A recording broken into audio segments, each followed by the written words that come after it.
Hello दोस्तों, welcome back to in our channel the study take.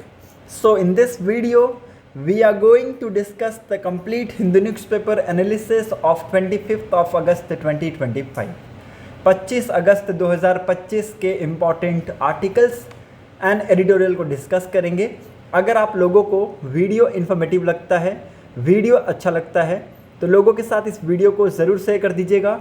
साथ ही साथ channel को सब्सक्राइब कर लीजिएगा and don't forget to click on the bell icon to get the latest video update.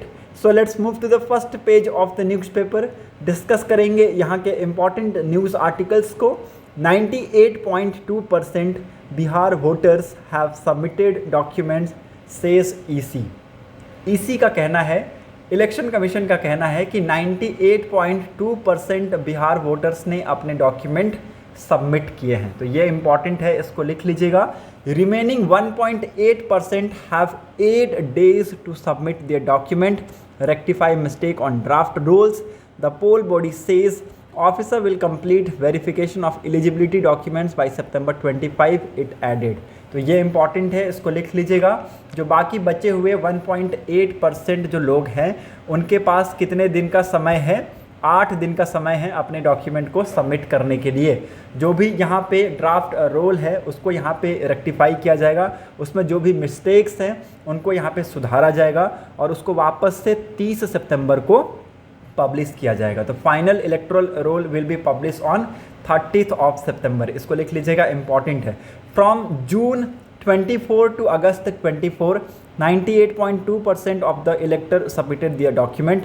On an average, the EC received documents from about 1.6% electors every day.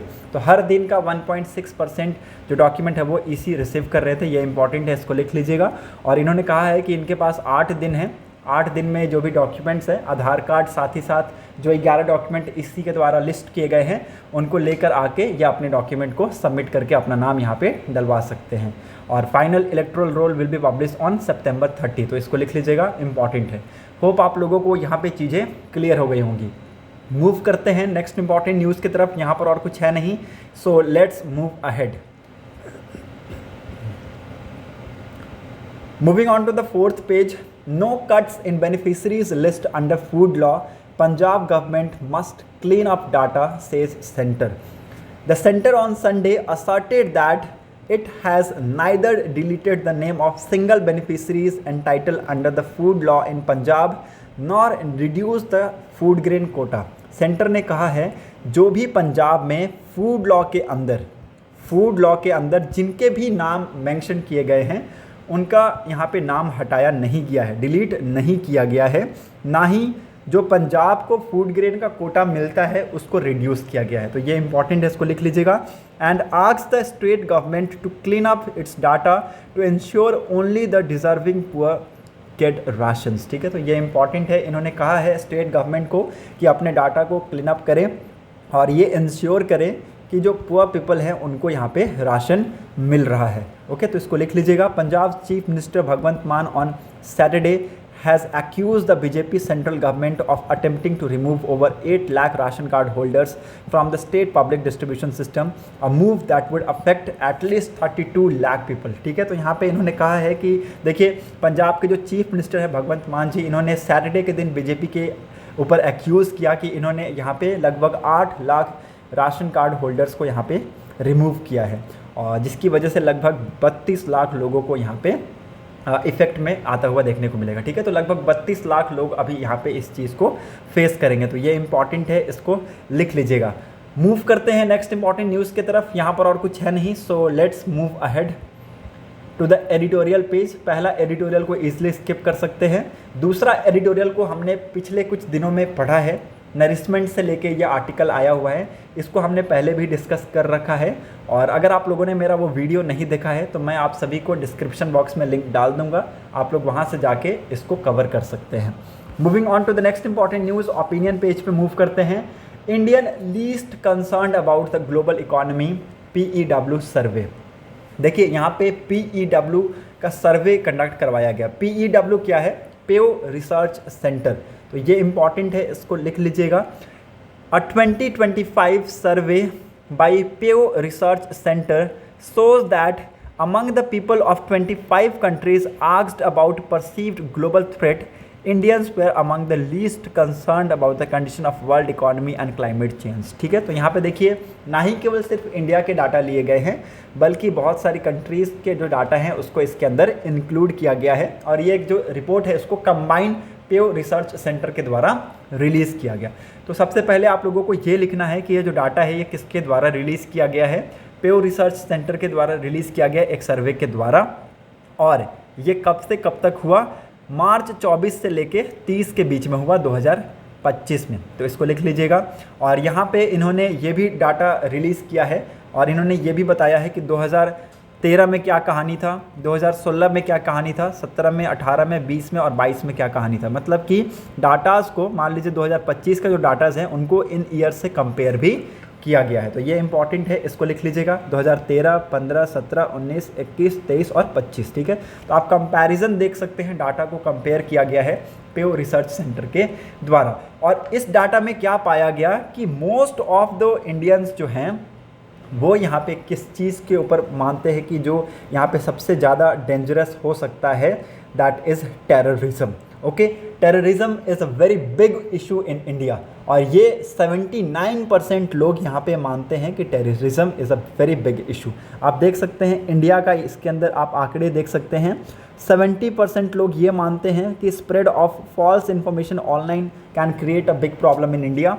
Okay, 49% लोग ये मानते हैं condition of the global economy is not good. ठीक है, global economy का जो condition है वो सही नहीं है। ओके, तो ये 49% लीस्ट में आ गया, सबसे कम परसेंट लोग ये मानते हैं। 79% सबसे ज़्यादा लोग ये मानते हैं कि इंडिया में सबसे ज़्यादा और सबसे बड़ा प्रॉब्लम क्या है, टेररिज्म। ठीक है, टेररिज्म से हमारा देश बहुत ज़्यादा लड़ रहा है, ना ही केवल सिर्फ पाकिस्तान से बल्कि अगर आप देखें यहाँ पे म्यांमार से भी बहुत ज़्यादा यहाँ पे इन्फिल्ट्रेशन होता है, बांग्लादेश से भी आजकल इन्फिल्ट्रेशन होता है। ठीक है, बहुत तरीके से हम जो चीज़ें हैं उनसे लड़ रहे हैं। ठीक है, और 55% लोग ये बिलीव करते हैं कि ग्लोबल क्लाइमेट चेंज जो है ये एक बड़ा प्रॉब्लम है। तो ये भी इम्पॉर्टेंट है, इसको लिख लीजिएगा। और 71% लोग ये बिलीव करते हैं कि स्प्रेड ऑफ इन्फेक्शियस डिजीज़ जो है ये एक मेजर थ्रेट है टू देयर कंट्री। ठीक है, तो ये जो डाटाज़ हैं ये अपनी अपनी कंट्रीज़ के लिए हैं। ब्राज़ील में कितने परसेंट लोग बिलीव करते हैं, केन्या में, Turkey, Argentina, Japan, South Korea, Indonesia, Mexico, France, Nigeria, Spain, Greece, India, Italy, Poland, इन सारी कंट्रीज़ को आप देख सकते हैं। इन सारी कंट्रीज़ में ये सर्वे को कंडक्ट करवाया गया है। तो ये इंपॉर्टेंट है, इसको लिख लीजिएगा। The finding shows that spread of false information online has overtaken the global economy and climate change as the biggest perceived threat। ठीक है, तो मतलब कि देखिए अब यहाँ पे क्लाइमेट चेंज और ग्लोबल इकोनॉमी बिगेस्ट थ्रेट नहीं है। ठीक है, बिगेस्ट थ्रेट नहीं है। लोगों का सबसे बड़ा डर क्या है कि उनका इन्फॉर्मेशन कहीं लीक ना हो जाए या फिर गलत इन्फॉर्मेशन लोगों के बीच में ना फैल जाए। ठीक है, तो ये इंपॉर्टेंट है और ये सबसे बड़ा थ्रेट है आज के डेट में लोगों के बीच में। फॉल्स इन्फॉर्मेशन आप देखेंगे बहुत तेज़ी से मीडिया में कवरेज करता है, बहुत तेज़ी से, इतना तेज़ी से फैलेगा जितना एक अच्छा वीडियो को फैलने में मेरे ख्याल से 2 से 4 साल लग जाएंगे। तो एक फॉल्स इन्फॉर्मेशन को फैलने में 2 से 4 मिनट लगेगा और उसमें लाखों मिलियंस में व्यूज़ आते हैं। ठीक है, तो इसलिए यहाँ पे कहा गया है कि ये अभी ओवरटेक कर दिया ग्लोबल इकोनॉमी और क्लाइमेट चेंज के थ्रेट्स को एज अ बिगेस्ट प्रॉब्लम के तौर पे। It continues to be seen as a major concern by majority in 25 country. ठीक है, तो अभी ऐसा नहीं है कि बहुत से कंट्रीज़ अभी भी ये मानते हैं कि हाँ climate change is a big problem और आपके जो ग्लोबल इकोनॉमी है ये एक बड़ी प्रॉब्लम है। ऐसा नहीं है कि सारी कंट्रीज़ ये बिलीव करते हैं, लेकिन मैक्सिमम कंट्रीज़ ये बिलीव करते हैं कि आपका जो फॉल्स इन्फॉर्मेशन ऑनलाइन जो स्प्रेड हो रहा है that is the biggest threat in the country. तो ये इंपॉर्टेंट है, इसको लिख लीजिएगा। In the spring of 2025 survey a median of 72% of adult across 25 countries said the spread of false information online poses a major threat। ठीक है, तो अब ये डाटा को देखिए एलोबरेट करके बताया गया है कि यहाँ पे कितने परसेंट लोग मानते हैं ये सारी चीज़ें। तो ये सारी चीज़ें देखिए हमने चार्ट में ऑलरेडी डिस्कस कर रखा है, आपको यहाँ पे पढ़ने की ज़रूरत नहीं है, ये पूरे डाटा को कवर करने की ज़रूरत नहीं है। मैंने ऐसे इसको ऐसा अपने नॉलेज के लिए हाईलाइट कर रखा है। ठीक है, तो आप लोगों को भी यहाँ पे पढ़ना है तो पढ़ सकते हैं। ओके, आपको क्या मिलेगा, इसका जो निचोड़ है, कंक्लूजन है, वही आपको इसके अंदर मिलेगा। तो ये इंपॉर्टेंट है, इसको लिख लीजिएगा। आप देखेंगे the false of information online जो स्प्रेड होता है ये मेजर थ्रेट्स में आ रहा है 72%, ओके, मेजॉरिटी ऑफ थ्रेट्स में आ रहा है। Okay, the condition of global economy ये भी आप देखेंगे अभी कहाँ पे आ रहा है, मेजॉरिटी ऑफ थ्रेट्स में 70% लोग बिलीव करते हैं। ओके, टेररिज्म 69% लोग बिलीव करते हैं, ग्लोबल क्लाइमेट चेंज 67% लोग बिलीव करते हैं। ओके, और the spread of infectious disease जो है वो कितने लोग बिलीव करते हैं, 60% बिलीव करते हैं कि ये एक मेजर थ्रेट है टू दियर कंट्री। ओके, तो ये इंपॉर्टेंट है, इसको लिख लीजिएगा, आप सभी की नॉलेज के लिए बहुत ही ज़्यादा ज़रूरी है। होप आप लोगों को यहाँ पे चीज़ें क्लियर हो गई होंगी। मूव करते हैं टेक्स्ट एंड कंटेक्स्ट पेज पे। How have deception technique evolved. देखिए डिसेप्शन का जो टेक्निक है वो कैसे इवॉल्व किया। अभी आज के डेट में जो कंटेम्प्रेरी वॉरफेयर्स चल रहे हैं उसके साथ साथ आप देखेंगे डिसेप्शन भी इवॉल्व हुआ है। साथ ही साथ आप देखेंगे कि जो मॉडर्न वेपनरीज़ हैं उनके प्रिसीजन और लेंथलिटीज़ में भी इंक्रीमेंट हुआ है। तो आज के डेट में जो कॉम्बैट लड़ा जा रहा है वो डिसेप्शन पे लड़ा जा रहा है। साथ ही साथ हमारे बहुत ही अच्छे डिफेंस कैपेबिलिटीज़ हैं, ओके, उनके बेसिस पे हम अटैक्स या फिर वॉर करते हैं। ओके, तो ये बहुत ही इंपॉर्टेंट है और आज के डेट में आप देखेंगे डिसेप्शन बहुत तेज़ी से इवॉल्व होता जा रहा है alongside the increasing precision and lethality of modern weaponaries. As combat platform from fighter jets and tank to warships become more sophisticated, so to have techniques developed to shield them from detection and attack। ठीक है, तो देखिए आज के date में जो warships हैं, चाहे शिप्स हो, चाहे आपके सबमरीन्स हो, चाहे आपके फाइटर जेट्स हो, इन सारे में वैसी टेक्नोलॉजी का यूज़ किया जा रहा है ताकि उनको क्या किया जाए, ईजिली ट्रैक ना किया पाए। ठीक है, ईजिली ट्रैक ना किया जाए। और अगर मान लीजिए ईजिली ट्रैक कर लिया जाता है, ईजिली तो नहीं बट बहुत ही चीज़ें रेयर होती है इसके अंदर, अगर सपोज कीजिए कि उसको ट्रैक कर लिया जाता है तो शूट डाउन कर दिया जाएगा। ओके, और शूट डाउन कर दिया जाएगा तो भाई लॉस होगा, जिस कंट्री का फाइटर जाए उसको लॉस होगा, उसके मैन पावर को लॉस होगा, बहुत सारी चीज़ें यहाँ पे दिखती है। ठीक है, तो आज के डेट में डिसेप्शन टेक्निक का बहुत ही ज़्यादा यूज़ किया जा रहा है ताकि हम क्या किया जा सके, हम यहाँ पे डिटेक्ट ना हो सके। ठीक है, तो ये इंपॉर्टेंट है, इसको लिख लीजिएगा। Over the decade the traditional art of battlefield tricky has merged with digital age innovator incorporating decoys and countermeasure designs to confuse, mislead और overwhelm enemy sensor and targeting systems। ठीक है, तो बहुत सारी traditional art of battlefield tricks का use करके यहाँ पे क्या किया जा रहा है, जो यहाँ पे टारगेटिंग सिस्टम्स हैं और एनिमी के जो सेंसर्स हैं उनको यहाँ पे कंफ्यूज किया जा रहा है, मिसलीड किया जा रहा है कि इस डायरेक्शन में जाइए, हम इधर से निकल जाएंगे। ठीक है, अब वो फायर करेगा इस डायरेक्शन में, मान लीजिए यहाँ पे उसने कोशिश किया एक फाइटर को लॉक करने में, ये पीछे से एनिमी फाइटर आ रहा है, यहाँ पे उसने कोशिश किया लॉक करने का, और यहाँ पे जो डिसेप्शन का टेक्निक है उसको यूज़ करके फाइटर क्या करता है, इधर की तरफ मूव करता है। बट ये क्या है, डिसेप्शन टेक्निक की वजह से ये अभी भी इसके सामने ही चलता रहेगा, और ये क्या करेगा, यहाँ पे इसको लगेगा कि अभी भी यहाँ पे ये है, इसको लॉक करेगा और इसको यहाँ पे शूट करेगा, बट जो हमारे फाइटर्स हैं वो यहाँ से निकल जाएंगे। ठीक है, तो ये होता है एक डिसेप्शन टेक्निक, ओके, जिसमें एनिमी के सेंसर्स और टारगेटिंग सिस्टम को क्या किया जाता है, कन्फ्यूज़ किया जाता है और मिसलीड किया जाता है। क्या इंडिया ने ऑपरेशन सिंदूर के टाइम पे इस डिकॉय सिस्टम को अप्लाई किया था? क्या इंडिया ने इसको यहाँ पे लॉन्च किया था? ठीक है, तो आप सभी को ये पता होना चाहिए कि इंडिया ने इसको डिप्लॉय किया था ऑपरेशन सिंदूर के टाइम पे। इसको लिख लीजिएगा, इंपॉर्टेंट है। Indian Air Force is believe to have successfully deployed the AI enabled X-Guard fiber optic TOD decode system developed by Israel Rafale on its fighter jet as a part of their electronics warfare suit. इसको लिख लीजिएगा, ये बहुत ही ज़्यादा important है। Indian air force ने बोला कि हाँ हमने इसको सक्सेसफुली डिप्लॉय किया था और इसका नाम क्या है, AI enabled X-Guard fibre optic towed decoy system. और ये किसके द्वारा बनाया गया, इसराइल राफेल्स के द्वारा इसको बनाया गया और उनके फाइटर जेट्स पे इसको यूज़ किया जाता है। तो ये इंपॉर्टेंट है और ये आप सभी को पता होना चाहिए कि देखिए ये जो सिस्टम है ये गार्ड करने का काम करता है, प्रोटेक्ट करने का काम करता है। Although neither the Indian air force nor official source have confirm the use of X-Guard। ठीक है, तो देखिए इसका कन्फर्मेशन नहीं मिल पाया अभी भी कि इसको यूज़ किया गया है कि नहीं किया गया है। ठीक है, अभी भी यहाँ पे देखिए दोनों तरफ से कोई भी कन्फर्मेशन नहीं है। हालांकि माउंट करके रखा गया था, डिप्लॉय करके रखा गया था कि इन केस अगर यूज़ करना पड़े तो यूज़ किया जाएगा। ठीक है, analytics believe that Pakistan air force Chinese origin J-10C fighter armed with PL-15E beyond visible range air-to-air missile struggle to distinguish between the decoy and actual aircraft। ठीक है, तो ये यहाँ पे देखिए पाकिस्तान एयरफोर्स का प्रॉब्लम है। यहाँ पे ये जो इनके फाइटर्स हैं ये यहाँ पे डिस्टिंग्विश नहीं कर पाते हैं। ठीक है, रियल एयरक्राफ्ट में और डिकॉय में ये डिस्टिंग्विश नहीं कर पाते हैं। तो इसकी वजह से यहाँ पे क्या होता है, मिसाइल गलत जगह पे फायर हो जाता है, गलत जगह पे लॉक हो जाता है और यहाँ पे वो फायर हो जाता है, चला भी जाता है, वो मिसयूज़ हो जाता है एक तरीके का। ठीक है, तो ये इंपॉर्टेंट है और ये एक टाइप का क्या मिलता है, पायलट को प्लस पॉइंट भी मिलता है। ठीक है, ऑपोजिशन पायलट को ये प्लस पॉइंट भी मिलता है, तो इसको लिख लीजिएगा, इंपॉर्टेंट है। Now how does the FOTD क्या है, आपका AI enable X guard fibre optic towed decoy works. कैसे ये सिस्टम काम करता है, acquired via classic channels, the light weight 30 kg के आसपास का इसका वेट कैपेसिटी है, वेट कैपेसिटी बोल रहा हूँ, इसका वेट है। Okay, retractable and reusable X guard mimics the Rafale's radar cross section Doppler velocity and spectral signature across multiple radar bands. ठीक है, तो ये कुछ इस टाइप के मल्टीपल रडार बैंड्स और ये सिस्टम जो है इन टेक्निक्स से इन चीज़ों से लैस है, ये इंपॉर्टेंट है, इसको लिख लीजिएगा।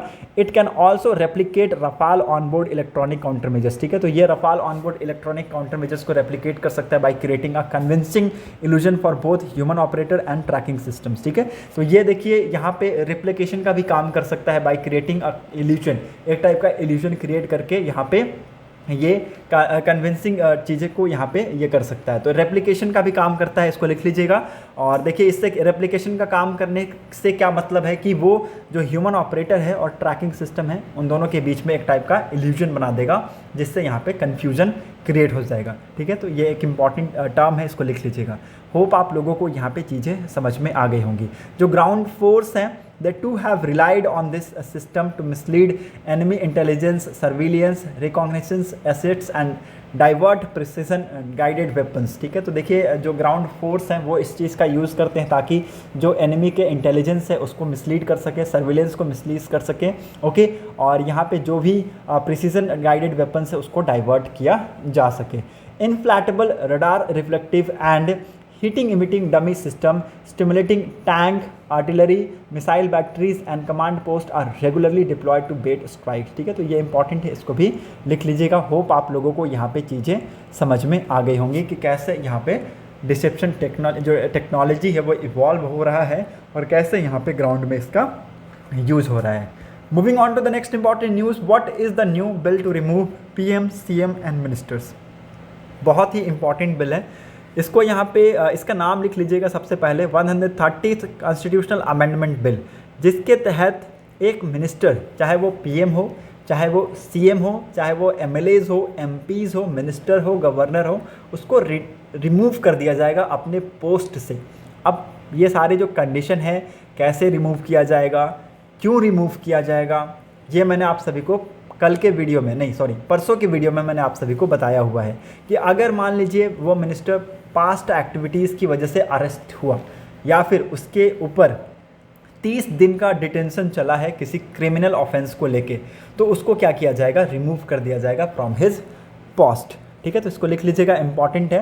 The bill seek amend article 75 and 164 of the constitution that deals with the council of minister at the union and state levels. ठीक है, तो article 75 council of the minister at the union से deal करता है और 164 of the constitution at the state level से deal करता है। It provide that a minister who has been arrested or detained for 30 consecutive days in relation to an allegation of committing an offence which is punishable with imprisonment of at least 5 years shall be removed from his or her office। ठीक है, तो ये important है, इसको लिख लीजिएगा। कैसे कैसे रिमूव किया जाएगा वो मैंने आप सभी को बताया है। देखिए अगर मान लीजिए कि कोई यहाँ पे रिमूव नहीं करता है, okay, they would be removed on the advice tendered by the PM and CM। ठीक है, तो देखिए ये एडवाइस किसके तरफ से आएगा, PM और CM के तरफ से आएगा। और अगर PM और CM को रिमूव करना है तो ये कौन करेगा, प्रेसिडेंट करेगा। लेकिन अगर मिनिस्टर्स को रिमूव करना है तो पीएम और सीएम यहाँ पे एडवाइस करेंगे। अगर यहाँ पे पीएम सीएम एडवाइस नहीं करते हैं तो यहाँ पे मिनिस्टर को ऑटोमेटिक रिज़ाइन करना पड़ेगा, सीज करना पड़ेगा। 31st डे उनका जो ऑफिस है वो सीज हो जाएगा automatically. If the PM CM is arrested then into the custody for the 30 consecutive day he shall be tendered to give this resignation on 31st day. ठीक है, तो इनको यहाँ पे 31वां दिन अपना रेजिग्नेशन देना पड़ेगा। तो ये इंपॉर्टेंट है, इसको लिख लीजिएगा। होप आप लोगों को यहाँ पे चीज़ें क्लियर हो गई होंगी। आर्टिकल 239AA जो है इसको यहाँ पे लाया गया है। इस आर्टिकल को अमेंड किया जाएगा for the national capital territory of Delhi के लिए, और देखेंगे जो यूनियन टेरिटरीज़ हैं उनके लिए भी ये कुछ यहाँ पे आर्टिकल्स लेकर आए जा रहे हैं। तो होप आप लोगों को यहाँ पे चीज़ें क्लियर हो गई होंगी, कैसे यहाँ पे चीज़ों में चेंजेस किया जा रहा है। जो पॉलिटिक्स में क्रिमिनलाइजेशन जैसी चीज़ें हैं उसको यहाँ पे रिड्यूस करने की बात की गई है विद दिस बिल। होप आप सभी को ये चीज़ें क्लियर हो गई होंगी। मूव करते हैं नेक्स्ट इंपॉर्टेंट न्यूज़ की तरफ। 10th पेज पे search operation continue for 32% missing in Chisoti flash floods. ठीक है, देखिए यहाँ पे जो चिसोती में फ्लैश फ्लड आया जिसकी वजह से अभी भी 32 लोग यहाँ पे मिसिंग है, उसको लेके यहाँ पे अभी भी सर्च ऑपरेशन चल रहा है। और हमारे जो डिफेंस मिनिस्टर है राजनाथ सिंह जी, इन्होंने यहाँ पे जम्मू हॉस्पिटल में विज़िट किया। जो भी इंजर्ड लोग हैं उनको यहाँ पे इन्होंने मीट किया है, उनसे बातचीत की है। साथ ही साथ अपना सेटिस्फेक्शन इन्होंने एक्सप्रेस किया है over prompt response on Jammu and Kashmir administration, army, NDRF, SDRF and police. ठीक है, तो ये यहाँ पे इन्होंने स्टेटमेंट में कहा है। होप आप सभी को यहाँ पे चीज़ें क्लियर हो गई होंगी। DRDO ने multi layered air defence system को सक्सेसफुली टेस्ट किया है। कहाँ से? उड़ीसा से इसको टेस्ट ऑफ किया गया। ये इंपॉर्टेंट है, इसका नाम लिख लीजिएगा, integrated air defence weapon system. ठीक है, तो integrated air defence weapon system को यहाँ पे DRDO के द्वारा कल के दिन, परसों के दिन यहाँ पे टेस्ट किया गया उड़ीसा के ऑफ कोस्ट से। ओके, और यहाँ पे मैं आप सभी को बताना चाहता हूँ इसके अंदर के जो फीचर्स हैं उसको लिख लीजिएगा। According to the defence ministry, IAWS is a multi layered air defence system comprising indigenous quick reaction surface to air missile, advance very short range air defence system missiles and a high power laser based directive energy weapons. ठीक है, तो इसके अंदर ये सारी features हैं, इसको लिख लीजिएगा। कौन कौन से मिसाइल्स हैं ये लिख लीजिएगा। सबसे पहले सरफेस टू एयर मिसाइल है, दूसरा advance very short range air defence system है, तीसरा a very high power laser based directed energy weapon है। ठीक है, तो इसको लिख लीजिएगा, इंपॉर्टेंट है। होप आप सभी को यहाँ पे चीज़ें क्लियर हो गई होंगी। इसको यहाँ पे चंदीपुर उड़ीसा ऑफ कोस्ट से इसको टेस्ट किया गया। मूव करते हैं नेक्स्ट इंपॉर्टेंट न्यूज़ की तरफ। 12th पेज में ISRO hold air drop test for Gaganyaan mission.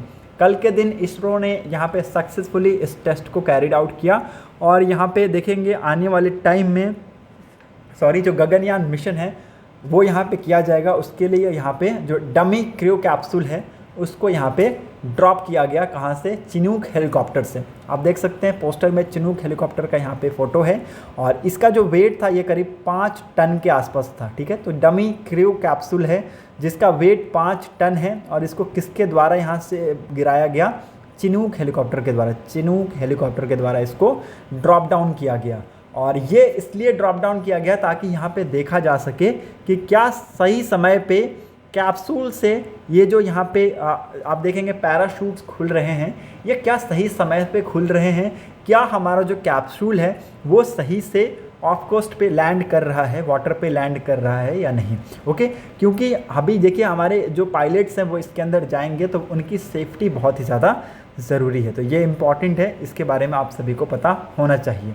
Hope आप लोगों को यहाँ पे चीज़ें क्लियर हो गई होंगी। मूव करते हैं नेक्स्ट इंपॉर्टेंट न्यूज़ आर्टिकल की तरफ। NCERT टेक्स्ट बुक ने यहाँ पे फैसला किया है कि वो इंडियन आर्ट फॉर्म्स को इसके अंदर इंक्लूड करेंगे। तो ये क्लास 3 से 8 के बीच में visual arts as a new text book में आपको इंक्लूड होता हुआ देखने को मिलेगा। Indian classical musics, Indian classical dance, theatre, visual arts, इन सारे चीज़ों को इंक्लूड किया जाएगा नए टेक्स्ट बुक में फॉर द क्लास 3 to 8। तो ये इंपॉर्टेंट है, इसको लिख लीजिएगा।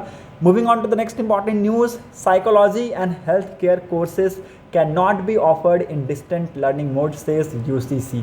UGC ने कहा है, यूनिवर्सिटी ग्रांट कमीशन ने कहा है कि साइकोलॉजिकल और जो हेल्थ केयर के कोर्सेज हैं इनको डिस्टेंट मोड में या फिर ऑनलाइन मोड में इसको नहीं दिया जा सकता।